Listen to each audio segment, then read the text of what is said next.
이 게으른 인간아, 일은 안 하고 맨날 낮잠이나 자면서 남편 노릇을 제대로 하지 못하는 벌로 내 눈을 영영 뜨지 못하게 할 것이다. 안녕하십니까? 소우쿨 극장입니다. 구독과 좋아요 그리고 알람 설정 부탁드립니다. 제1편 산신령 부인의 정체입니다. 따스하게 햇볕이 내리쬐는 어떤 봄날이었습니다. 충청도하고도 계룡산 기슭에서 부부가 살고 있었습니다. 남편 이름은 봉다리, 이름처럼 달콤하게 살고 싶었는지 농사일이라면 고개를 절레절레 흔들고 해가 중천에 떠도 이불에서 나올 줄 몰랐습니다. 아내 이름은 복순이. 새벽에 일어나 불 떼고 밥 짓고 나물 뜯고 밥 메고 10사람 몫을 혼자 해냈지만 입 밖으로는 단 한 번도 당신이 문제야? 라는 말을 꺼내지 않았습니다. 속은 부글부글 끓어도 겉으로는 늘 방긋이었지요. 어느 날 참다 못한 복순이가 마침내 재촉했습니다. 여보, 비탈밭을 이제는 갈아야 할 때가 됐어요. 봄에 씨를 못 뿌리면 가을에 거둘 게 없잖아요. 봉다리는 눈도 안 뜨고 대꾸했습니다. 내일 하지 뭐. 어제도 내일이라 하셨잖아요. 모레 하지 뭐. 참다 못한 복순이가 쟁기를 봉다리 발밑에 툭 던져놓자 봉다리는 마지못해 쟁기를 짊어지고 밭으로 나갔습니다. 복순이는 속으로 생각했지요. 이번에는 진짜 밭을 갈겠지. 점심 무렵 들밥을 이고 밭에 가보니 쟁기는 땅에 꽂힌 채로 봉다리는 우통을 벗어 던지고 팔베개하고 드르렁드르렁 자는 게 아닙니까? 복순이는 잠시 그 꼴을 내려다보다가 아무 말 없이 남편을 살살 깨워 밥을 먹였습니다. 그날도 다음 날도 또 그 다음 날도 같은 일이 반복됐습니다. 나흘째 되는 날 저녁이었습니다. 복순이가 부엌에서 무언가를 끓이고 있었습니다. 냄새가 구수하면서도 독했지요. 그것은 불의 풀, 물에 녹이면 끈적끈적 달라붙고 마르면 돌처럼 굳어버리는 것이었습니다.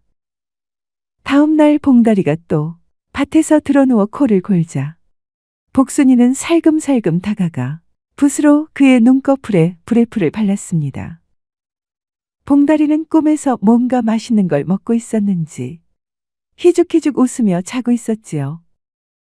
그리고 따가운 햇볕이 내리쬐기 시작했습니다. 눈꺼풀이 스르르 붓기 시작했습니다. 봉다리가 몸을 뒤척이더니 눈을 뜨려 했습니다. 그런데 눈이 안 열렸습니다. 어? 왜 이래? 봉다리가 두 손으로 눈을 비비기 시작했습니다. 비벼도 안 열렸습니다. 당겨도 안 됐습니다. 눈꺼풀이 마치 접착제로 붙인 듯 꼼짝도 안 했지요. 그때 봉다리의 아내가 막대기를 들고 신랑의 정강이를 툭툭 치며 말했습니다. 이 게으른 인간아, 나는 계룡산 산신령의 부인이다. 내 아내가 얼마나 애썼는지 아느냐? 새벽부터 밥을 지어 이고 오면서 단 한 번도 불평 한마디 없었느니라. 그런데 너는 일은 안 하고 맨날 낮잠이냐? 마누라한테 무관심하고 남편 노릇을 제대로 하지 못하는 벌로 내 눈을 영영 뜨지 못하게 할 것이니 이는 내가 자초한 일이니라. 아무리 눈을 뜨려 해도 눈이 떠지지 않으니 놀란 사내는 머리를 땅에 닿게 조아리며 사죄했습니다. 살려주십시오. 제발요. 이제부터는 다르게 살겠습니다. 소처럼 일하겠습니다. 새벽 달기 울면 바로 일어나겠습니다. 눈만 돌려주신다면 마누라를 업고 다니겠습니다.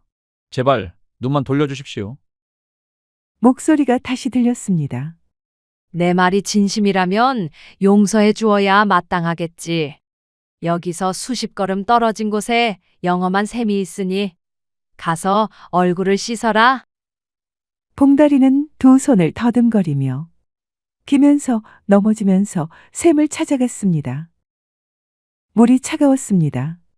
얼굴을 담그자 불에 풀이 녹으며 눈꺼풀이 스르르 풀렸습니다. 보인다! 보여! 봉다리는 눈물을 흘리며 그 자리에서 두 손을 모아 절을 했습니다. 그리고 밭으로 돌아가 쟁기를 잡고 있는데 복순이가 들밥을 이고 나타났습니다. 복순이는 땀 흘리며 밭을 가는 남편을 보고 능청스럽게 말했지요. 어머, 여보. 오늘은 어쩐 일로 이렇게 부지런하세요? 봉다리가 진지하게 대답했습니다. 산신령 부인께서 일하라 하셨소. 함부로 쉴 수가 없어. 한낮인데 배는 안 고프세요? 밥 먼저 드시고 하셔도. 가르침이 지엄한데 어찌 잠깐이라도 게으름을 피우겠소. 복순이는 뒤돌아 미소를 지었습니다. 아무도 모르는 미소였지요. 그날 이후 봉다리는 정말로 달라졌습니다. 어찌나 열심인지 새벽에 외가리 한 마리가 끼룩대며 날아가면 아이고, 산신령 부인께서 보고 계시다. 하며 더 빨리 움직였지요. 그해 가을 두 사람의 고방은 핵곡식으로 가득 찼습니다. 복순이는 뱃속에 든 아이를 쓰다듬으며 혼자 방에서 조용히 웃었습니다. 산신령의 부인은 처음부터 이 집에 살고 있었으니까요. 제2편 충성스러운 노비 이야기입니다. 어느 마을에 세상 물정을 도통 모르는 진사 양반이 살고 있었습니다. 성은 오씨, 세상 사람들은 뒤에서 몰래 오 멍청이라고 불렀지요. 물론 당사자는 전혀 몰랐습니다. 그 집 노비 이름은 막쇠, 영리하기로는 동네방네 소문났고 잔꾀 쓰기로는 배겨우도 혀를 내두를 지경이었습니다. 주인이 처음 벼슬길에 들었을 때 막쇠가 말발굽을 가져와 진상하며 말했습니다. 나으리, 이것이 무엇인 줄 아십니까? 글쎄다, 뭔가 귀한 것이냐? 바로 백마의 뿌리옵니다. 뭐? 말의 뿔이 어디 있느냐? 예전에 궁예 왕이 도술로 자신의 백마 머리에 뿔을 돋게 하였는데 그게 후세에 전해진 것입니다. 천하에 둘도 없는 보물이지요. 주인이 고개를 끄덕이며 말했습니다. 그렇구나. 역시 궁예왕은 범상치 않은 인물이었어. 그러던 어느 날이었습니다. 집에서 키우던 검은 소가 쓰러져 죽자 나으리가 막쇠에게 명했지요. 도살에서 고기를 가져오너라. 소를 잡아서는 속살과 내장을 죄다 챙겨다 놓고는 막쇠는 가죽과 뼈만 주인에게 올렸습니다. 막세야, 속살은 어디 갔느냐? 막쇠가 나으리 귀에 바짝 입을 대고 속삭였습니다. 나으리, 검은 소는 본래 속이 없사옵니다. 그렇구나. 나도 그런 말을 들은 것 같기도 하고. 그날 밤 막쇠는 동네 머슴들을 불러서는 수육잔치를 벌였습니다. 어느 해 주인의 어머니가 세상을 떠났습니다. 상례를 어찌 치러야 하는지를 주인은 전혀 몰랐습니다. 막쇠는 그 순간부터 달라졌습니다. 나으리, 제가 곁에 있겠습니다. 막쇠는 상복을 챙기고 조문객을 맞이하는 법을 일러주고 절은 언제 하고 어떻게 해야 하는지를 나으리 귀에 대고 알려줬습니다. 울다가 엉뚱한 곳에서 나리가 웃을 것 같으면 슬쩍 팔꿈치로 찔렀고 조문객에게 인사를 잊으면 등을 밀었습니다. 조문객들은 두 손을 맞잡으며 말했습니다. 진사님, 아무것도 안 드셔서 병이 나셨다면서요? 참으로 효성이 지극하십니다. 그러면 오진사가 고개를 끄덕였습니다. 막쇠가 뒤에서 그렇게 말하고 다닌 것이었지요. 3년 여묘살이도 막쇠가 옆에서 다 챙겼습니다. 허물이 하나도 없었습니다.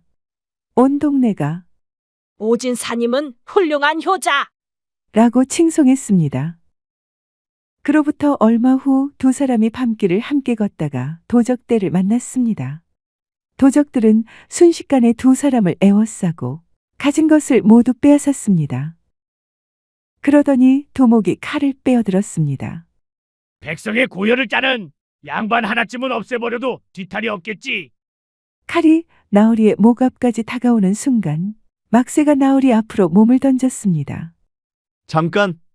도적 두목이 멈칫했습니다. 막쇠가 칼날을 정면으로 바라보며 말했습니다. 이 양반은 말만 양반이지. 백성의 고혈을 짜기는커녕 세상 물정도 모르는 천치요. 죽여봤자 아무 소용없소.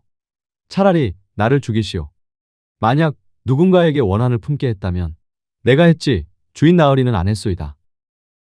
도적두목이 잠시 막새를 내려다보더니 칼을 걷었습니다. 의로운 놈이구나. 가라. 두 사람이 살아 돌아왔습니다. 집에 돌아온 나으리는 그날 평생 처음으로 막새의 손을 움켜잡았습니다. 아무 말도 하지 못하고 그냥 그 손을 쥐고 있었습니다. 그날 이후 사람들은 막새를 충노라고 불렀습니다. 소를 속여 먹은 것, 말발굽을 보물이라 속인 것, 그 모든 잔꾀는 하찮은 것들이었습니다. 그가 몸으로 주인 앞에 선 그 한순간이 그의 삶 전체를 말해주었으니까요. 제3편 사대부가 만든 간통죄 이야기입니다. 한양에 법률로 이름난 선비가 있었습니다. 율문의 밝기로 소문이 자자하여 벼슬아치들이 줄을 서서 배우러 왔지요. 선비는 날마다 사랑방에서 수업했고 아내는 안채에서 바느질하거나 부엌일을 했습니다. 그런데 안채와 사랑채 사이에는 얇은 벽 하나가 있을 뿐이었습니다. 아내는 매일 그 벽 너머로 남편의 수업을 들었습니다. 처음에는 흘려들었지요. 그러던 어느 날 귀에 걸리는 조항이 있었습니다. 유부녀가 외간 사내와 눈이 맞아 간통하면 곤장 80대이고 주인이 종의 계집을 가늠하면 문제 삼지 아니한다. 그날 저녁 아내가 물었습니다. 여인들이 곤장 80대를 맞으면 어떻게 되나요? 제대로 맞으면 30대만 맞아도 살아남지 못합니다. 율무는 누가 만든 것입니까? 옛 사대부들이 만들었죠. 아내가 말했습니다. 그래서 그렇군요. 무엇이 그래요? 남자에게 유리하게만 되어 있습니다. 아내는 조목조목 말했습니다. 간통하면 남자는 죄가 없고 여자는 아주 무겁습니다. 또 종의 아내는 사람도 아닙니까? 왜 이런 법을 만들었습니까? 선비는 잠시 생각하다가 웃었습니다. 그럼 부인이 법을 만든다면 어떻게 하겠소? 아내가 말했습니다. 공평하게 해야지요. 선비가 말했습니다. 그러면 양반집 여주인이 여종의 남편과 간통해도 죄가 없겠군요.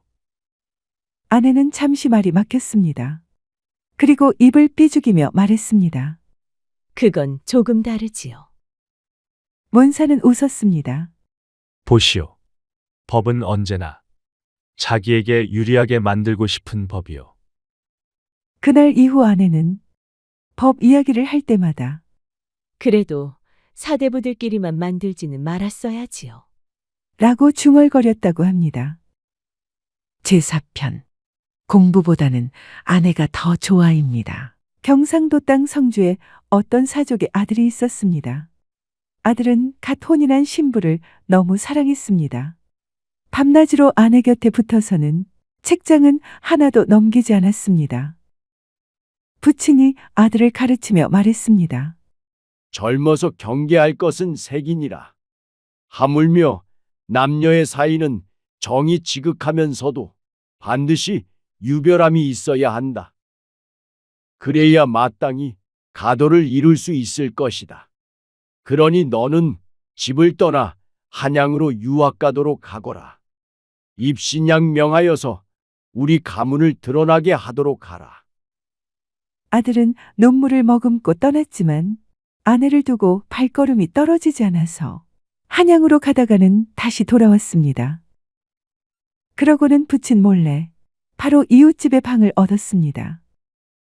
그리고 밤마다 담을 넘어와 아내를 만났습니다. 유모 할멈이 이를 보고는 놀라 주인에게 일렀습니다.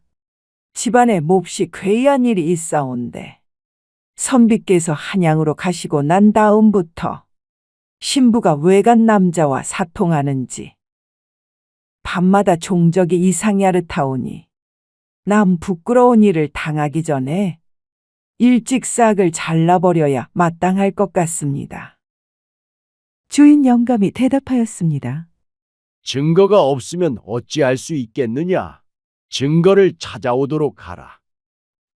하루는 할멈이 며느리의 뒤를 밟고 와서 주인 영감께 알렸습니다. 사내가 이미 담을 넘었습니다. 주인 영감이 몽둥이를 쥐고서 큰 소리로 부르짖었습니다. 어떤 죽은 개 같은 놈이 감히 이러느냐? 단번에 박살을 내버릴 테니 의당 속히 나와 죽어라. 그런데 나온 사람을 보니 자기 아들이었습니다. 주인 영감이 아들을 붙들고 통곡하며 말했습니다. 자식을 죽일 뻔했구나. 내가 들으니 단술을 마시는 사람은 비록 많이 마셔도 취하지 않고 자기 아내를 사랑하는 사람은 비록 깊이 빠진다고 해도 몸을 상하지 않는다고 했다. 내가 잘못했구나. 이제부터는 너 하고 싶은 대로 맡기겠다. 그날 이후 아들은 집에서 공부했고 밤에는 떳떳하게 아내와 함께 지냈습니다. 아들이 과거에 급제하자 마을 사람들이 칭송했습니다. 저 집안 아들은 사랑도 공부도 둘 다 잘하는구나. 소우쿨 극장입니다. 들어주셔서 고맙습니다. 구독과 좋아요 그리고 알람 설정 부탁드립니다. 매주 목요일은 오디오북 시간입니다. 재미있고도 좋은 이야기로 보답하겠습니다. 다음에 만날 때까지 건강하시기를 기원합니다.